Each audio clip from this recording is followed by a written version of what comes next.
You are looking at Julian's pronunciation guide, where we look at how to pronounce better some of the most mispronounced words in the world, like this other curious word. But how do you say what you're looking for today? Let's learn once and for all how to pronounce these two words once and for all correctly. If you want to learn more vocabulary in English, make sure to stay tuned. We've got many more videos for you. The top word in British English is pronounced weird. In American English, weird. The bottom word, however, is pronounced wired. In British English, UK pronunciation, wired.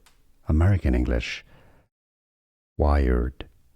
So, top word, weird, when something is indeed weird.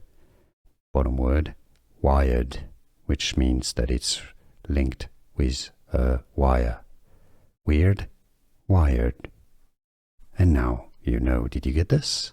Let me know in the comments. Here are more videos on how to pronounce more confusing words and names too many mispronounced. Like this video if you found it useful. I appreciate your support. I'll see you soon and thanks for watching.